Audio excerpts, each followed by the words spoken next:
the Conspirituality Podcast. You guys do such good work. You dive so deep. You've got great guests, and you also both come from the yogi world and the wellness world.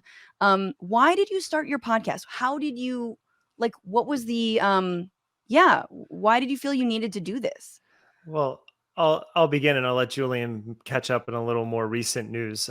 10 years ago, when I moved to Los Angeles, I met Julian very early on, and we started a project called Yoga Brains, which was 5 of us local yoga instructors that wanted to talk about critical thinking and politics in yoga, which was lacking. So we've actually, and Matthew separately, was doing similar work. So we have had a long history together and independently looking at conspiracy theories, looking at conspiratorial thinking in the wellness industry. But Julian, maybe you want to explain why we started 19 months ago. Yeah. So, the 3 of us had been intersecting in various ways online. Matthew's in Toronto, and just talking about these related topics, as Derek said. And then, as soon as the pandemic rolled around, all 3 of us were noticing in our social media feeds all of this conspiratorial stuff coming up, and that the people that were in our circles that were involved in yoga and wellness and coaching and ecstatic dance and all manner of these sorts of things were spreading just outlandish conspiracy theories. And each of us were sort of commenting on that and writing posts and writing articles and making videos. And we just sort of looked at it and went, this is something we have to try and figure out how to break down for people, how to analyze, how to make sense of. And so we started doing it. We thought we'd do 1 episode. Derek invited us onto his podcast at the time. Mm-hmm. And it turned into 3 episodes. And then we said, this has to be its own thing because it's not going anywhere. And here we are, 85, 86 episodes in, each of them an hour to 2.5 hours long, and no sign of running out of material. No. Oh God.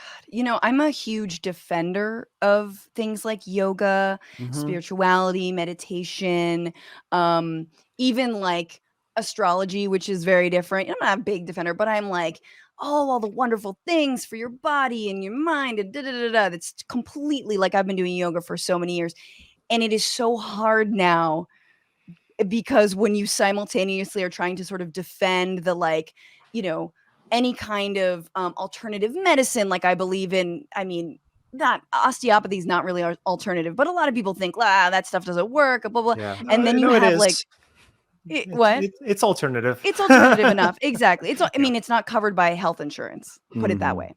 But it must be so painful that this community that you really love, and you can explain to me more about, like, it's a huge, not a small community, but there's something that you love has now been tainted, and so many people have been lured into this dark side. Like, how has that been for you guys just to witness that?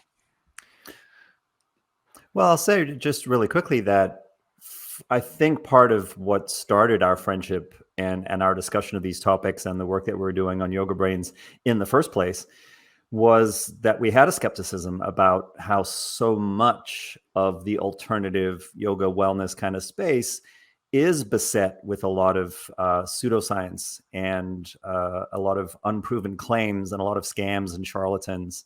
And so it has, of course, been incredibly disheartening to see it be on steroids now and turbo boosted during the pandemic. But I have to say, for the 3 of us, we weren't really that surprised. Yeah.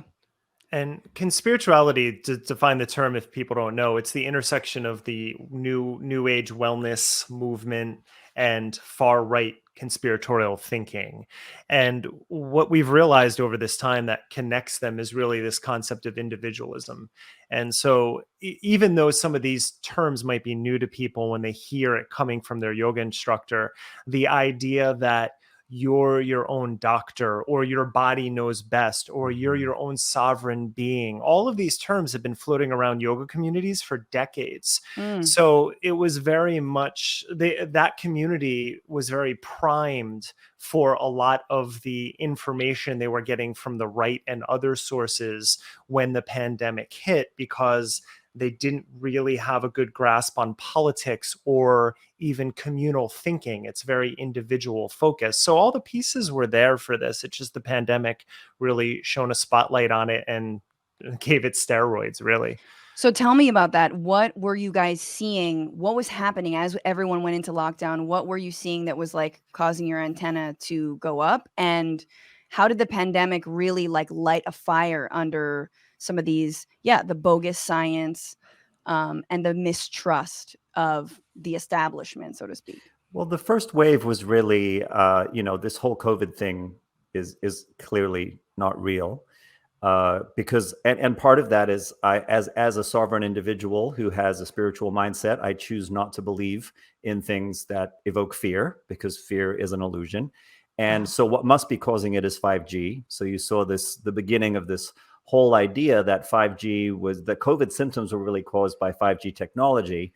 And that was the real culprit. And then as you go deeper into that, you find that people who are already susceptible to a lot of very fantastical beliefs could start to think, well, the 5G is really something that's being imposed upon us by the reptilian aliens, or, it's really a secret plot by the government. And then, the QAnon stuff that I know we're going to get to is not too far behind. So you get into 5G, you get into, people who are into alternative medicine typically don't trust big pharma, and often for good reason. But now you start to weave those overgeneralizations and that kind of paranoia into the mix, and Child sex trafficking. Yes. and it goes from there. Oh, we'll get there. What's going on, Frantifa? If you haven't already, subscribe to this channel right now. Hit that button. And also, you can become a patron and support the show every single week. Get access to bonus episodes and exclusive merchandise. Patreon.com/Bitchuation Room. Do it.